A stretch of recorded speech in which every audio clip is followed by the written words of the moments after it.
Bonjour et bienvenue dans un nouveau point lecture. Aujourd'hui, je vais vous parler de mes 3 dernières lectures qui ont un rapport avec le challenge à vos livres de Vox Literaria. Tout simplement parce que comme vous savez, je ne lis pas forcément énormément, très vite, donc je me focalise là pendant les 6 prochains mois sur ce challenge. Donc jusqu'au 1er août, je pense que vous allez bouffer des vidéos point lecture seulement en rapport avec ce challenge. Il n'y aura pas d'autres lectures, en tout cas je ne pense pas. On va commencer tout de suite par le premier livre que j'ai lu pour ce challenge. Ce sont les plus terribles affaires de sorcellerie de Louise-Marie Libert aux éditions La Boîte à Pandore. Alors ce bouquin retrace en fait sous différents thèmes les plus grandes affaires de sorcellerie, comme l'indique le titre. Je trouve qu'il n'y a pas forcément un gros historique de la sorcellerie, en tout cas vraiment au tout début de la sorcellerie. Voilà, on est plus dans des affaires qui tournent entre 1400, 1600, 1700. Il n'y a pas trop de choses un petit peu avant, de choses un peu païennes, on va dire. C'est vraiment toutes les affaires qu'il y a pu avoir. Alors souvent, c'est un lien un petit peu avec la royauté, c'est quand même des personnes assez haut placées, c'est pas non plus la petite sorcière d'en bas de la rue que l'on parle dans ce bouquin. On parle quand même surtout personnalité féminine qu'aurait utilisé quelques stratagèmes soi-disant de la sorcellerie pour pouvoir éliminer certaines personnes dans leur entourage.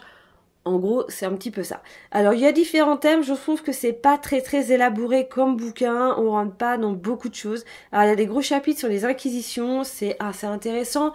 Mais ce qui m'a manqué, c'est la chronologie des faits. Parce qu'on te présente différentes personnes, différents faits.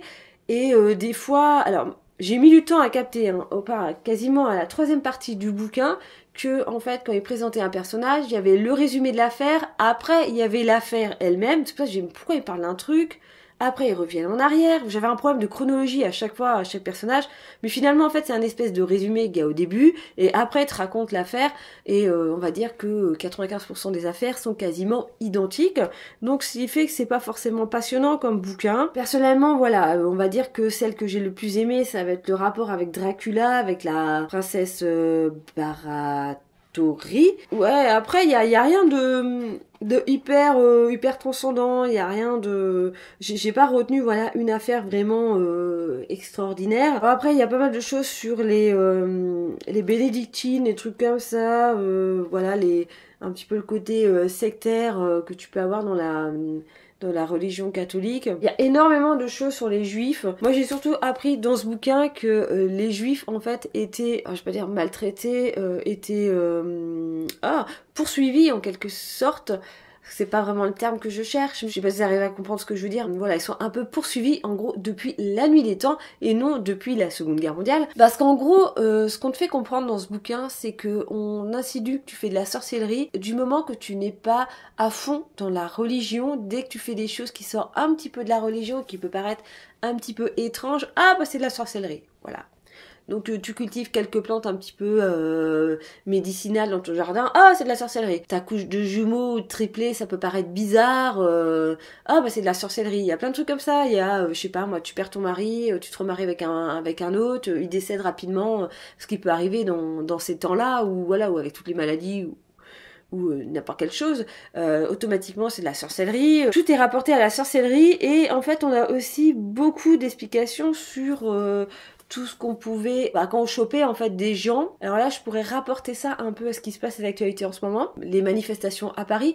Là c'est un peu le même principe en fait, on pourrait jouer un petit parallèle, c'est-à-dire, je m'explique, j'ai entendu parler qu'en gros il y a un gars qui s'est fait matraquer on va dire par les flics là, alors que le pauvre gars il sortait seulement de la salle de sport qui est dans la rue où il y avait les manifestations. J'ai envie de te dire, c'est pas le seul où il lui arrivait des choses comme ça, où il était juste un passant et il avait rien à voir avec la manifestation, il s'est fait tabasser. Et bien là, c'est un peu pareil, c'est-à-dire que hop, on va te choper, on va dire allez toi, hop, on va te dire que tu fais de la sorcellerie. Et donc maintenant, on te donne des coups de matraque, on t'insulte, on te donne des coups de pied, des coups de casse, ou ce que tu veux. Dans ce temps-là, en fait, on te faisait des sévices. Alors, sévices sexuels, sévices moraux, sévices physiques.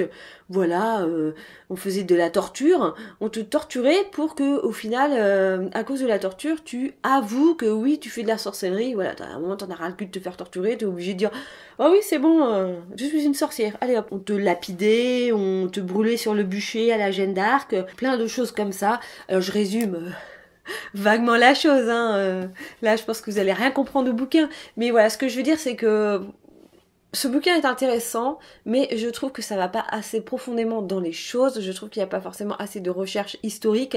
Moi, je m'attendais à beaucoup plus de choses croustillantes, des petites anecdotes bien sympathiques. Alors oui, il y en a des anecdotes, mais comme je vous dis, c'est à peu près tout le temps la même chose.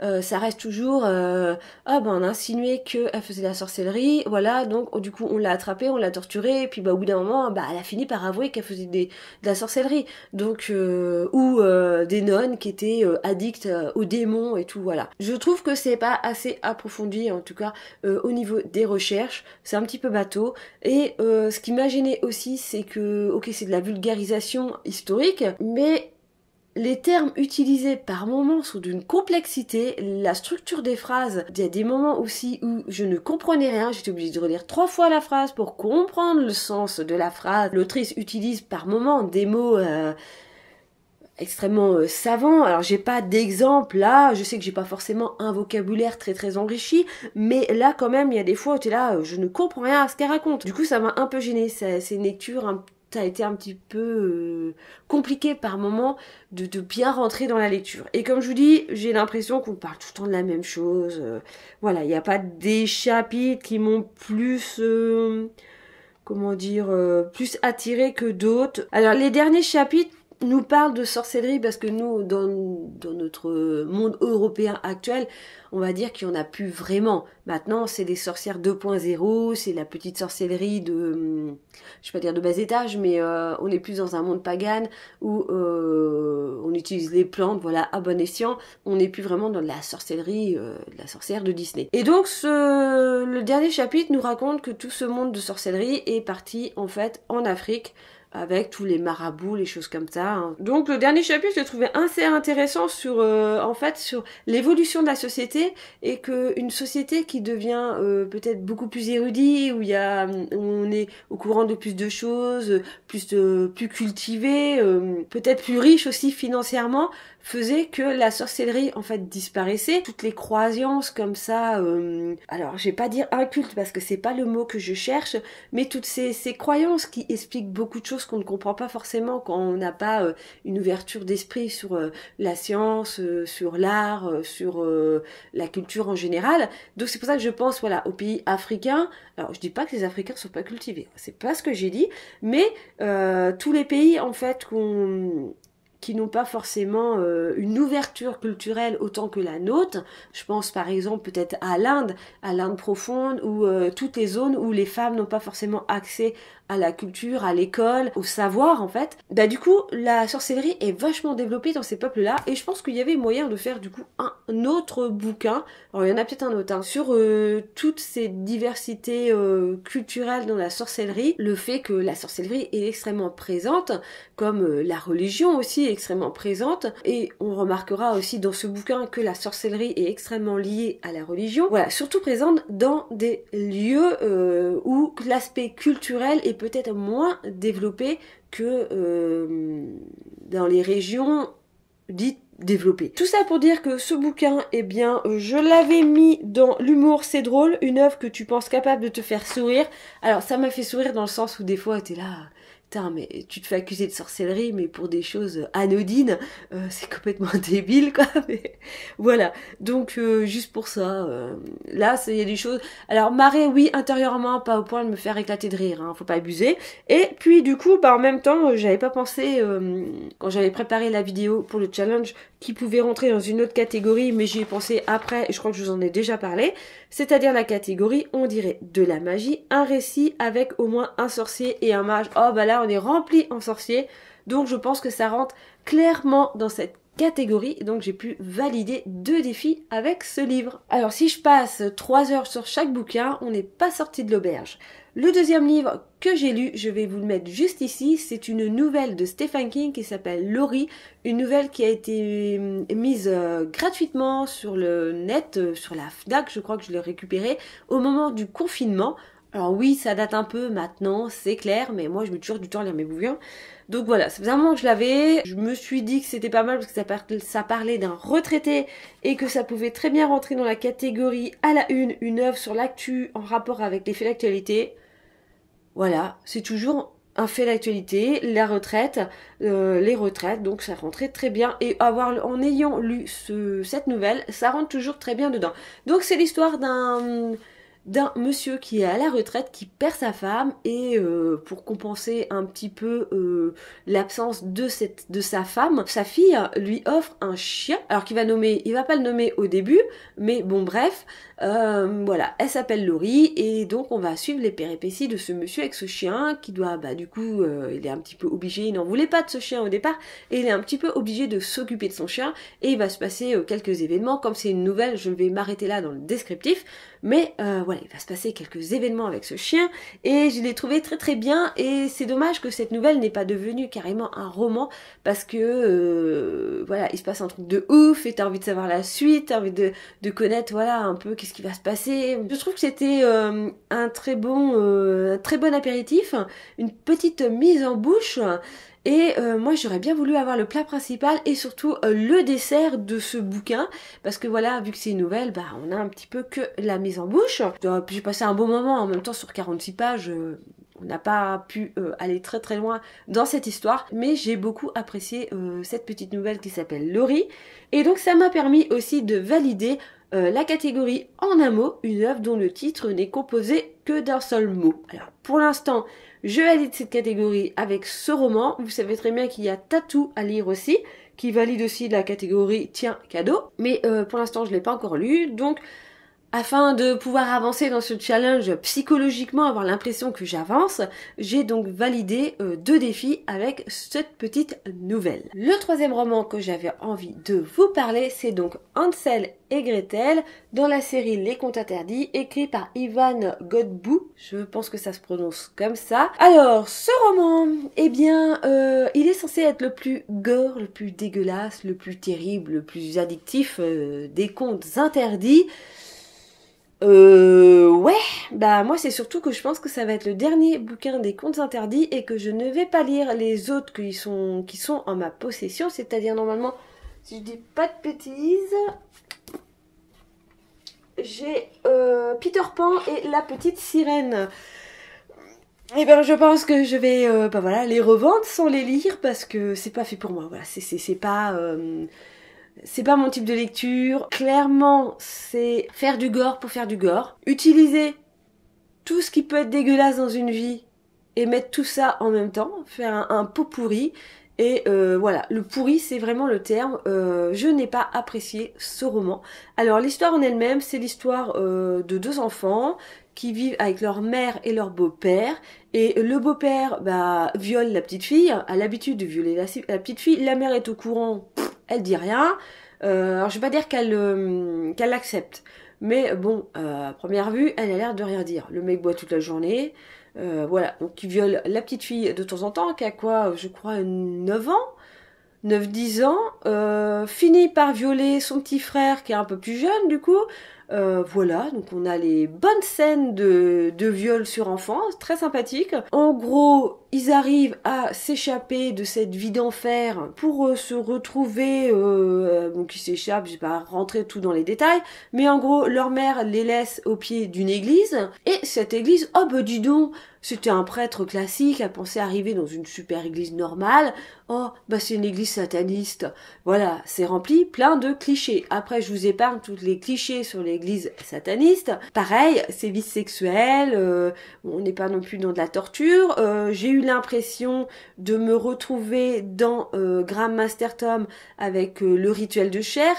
ceux qui auront lu ce bouquin comprendront ce que je suis en train de dire. Ouais, j'ai eu l'impression, voilà, de la copie, alors de la copie, d'une forte inspiration de Rituel de chair. En même temps, voilà, il y a du meurtre... à tout va, il y a du meurtre d'enfants. Après, en sexualité, on a le fils qui couche avec la mère. Voilà, il y a un peu de tout. Alors, j'ai pas pu coacher non plus le bingo de qui couche avec qui pourrait être bien dégueu. Pas très politiquement correct. C'est un enchaînement de faits comme ça. Alors, ok, ça peut peut-être plaire à des ados de 14-15 ans, voire peut-être 16 ans, qui disent ouais, c'est cool, je lis un bouquin qui est interdit aux moins de 18. Mais voilà, je trouve que c'est vraiment un enchaînement de tortures gratuites, sans intérêt, une caricature profonde de l'église satanique. Ça reste un bouquin assez court, je sais plus combien il y a de pages, j'en suis là, 300 et quelques, mais c'est un petit peu dans le même esprit que les 3 petits cochons, c'est-à-dire que bla bla bla, on te fout tout comme ça à la gueule, allez, prends-toi ça, une bonne scène de cul bien dégueulasse, hop, une autre bonne scène de cul bien dégueulasse, et j'ai envie de dire que, ayant lu du Marquis de Sade, j'ai trouvé le Marquis de Sade vachement moins dégueulasse, alors qu'il y a des scènes de sodomie qui sont d'une violence extrême dans le Marquis de Sade, et j'ai trouvé ce bouquin vachement plus explicite, vachement plus dégueulasse, extrême que le Marquis de Sade. Alors, où c'est moi, c'est que mon avis personnel, mais où c'est moi qui a un esprit dérangé au point de préférer le Marquis de Sade à ce type de lecture. Alors peut-être parce que le Marquis de Sade c'est peut-être plus... il y a un choix de termes, c'est moins direct, il y a peut-être plus de poésie dans l'écriture que dans ce bouquin. Là, voilà, là c'est de la lecture très facile, c'est du young adulte, mais malgré ce marqué interdit aux moins de 18 ans, ça reste de la lecture young adulte. Je trouve qu'on rentre pas assez dans la psychologie des personnages, c'est vraiment un enchaînement d'actions un peu dégueulasse, et c'est de la surenchère, on cherche toujours à être... plus t'avances dans le bouquin, plus tu te dis qu'est-ce qu'ils vont te trouver comme truc vraiment encore dégueulasse. Je tiens à préciser que dans ce bouquin, il n'y a pas de zoophilie, alors qu'il y a un moment, on aurait peut-être pu en avoir, Moi, ça m'a un peu manqué. Je pense que c'est pour ça que j'ai pas aimé ce bouquin, voilà. Il manque de la zoophilie. C'est pas, peut-être qu'il faut que je lise le livre de la jungle pour avoir de la zoophilie. Non mais je déconne, prenez pas ça au premier degré, s'il vous plaît. Je veux pas avoir de commentaires dégueulasses. N'interprétez pas non plus ce que moi je fais passer un peu au second degré en humour. S'il vous plaît, me laissez pas des commentaires bien dégueulasses. De toute façon, j'ai quasiment pas de commentaires, donc dégueulasse, ça me fera toujours plaisir. Bref, revenons à nos moutons. Il n'y a pas de moutons dans ce roman d'ailleurs. Je m'égare, mais d'une force, ça n'a pas été un coup de cœur. Puis voilà, j'en ai lu 2, je vois sur quel tableau on est tout le temps en train de nous emmener. C'est comme de la caricature de films d'horreur où on va te mettre tous les gros clichés de films d'horreur, c'est exactement pareil. C'est vraiment du young adulte, et je trouve que c'est pas forcément une bonne entrée en la matière pour des bouquins horrifiques. Franchement, j'aimais bien cette série de bouquins, ces couvertures. J'avais vu pas mal de vidéos de personnes qui parlaient de ces bouquins. Ça m'avait beaucoup tenté. Je me suis dit, oh, je vais me faire la collection complète, c'est vraiment super sympa. Et puis finalement, j'ai envie de dire, tout simplement, je pense que ce n'est plus de mon âge, et que moi, j'aime les choses peut-être... Alors je vais pas dire forcément plus violentes, mais j'ai peut-être besoin d'avoir des choses plus psychologiques qu'un enchaînement de faits, que de la violence gratuite tout simplement. Et donc, grâce à Hansel et Gretel, j'ai pu valider la catégorie Dans les abîmes, une œuvre basée sur une autre œuvre. Voilà, Hansel et Gretel. Et en même temps, grâce à Hansel et Gretel, j'ai pu valider la catégorie vue sur YouTube, une œuvre dont tu as entendu parler sur YouTube. Oui, c'est grâce à YouTube que j'ai découvert les contes interdits, et voilà. Et c'est pas grâce à YouTube que je vais arrêter, mais du coup voilà, cette série que finalement je n'irai pas plus loin dans les contes interdits. Désolée si La Petite Sirène est vachement bien, ou si Peter Pan est vachement bien. Pourtant c'est 2 bouquins quand même qui me tentent énormément, mais sincèrement là je pense que mon degré d'approbation cérébrale est limité, et là non, je pense que ça va pas être une lecture qui va être très passionnante. Et actuellement j'ai commencé La Fille du Train de Paula Hawkins, donc pour valider je crois la catégorie où je l'ai mis celui-là, porté sur la bouteille. Voilà, là ça va valider une seule catégorie. Je suis vraiment qu'au début de ce livre, mais on en reparlera dans une prochaine vidéo. Point lecture. J'espère que cette vidéo vous a plu, n'hésitez pas à laisser un petit commentaire, un petit pouce en l'air et comme d'habitude, si vous n'êtes pas abonné à ma chaîne, n'hésitez pas à le faire. Moi je vous dis à une prochaine vidéo. Bye bye.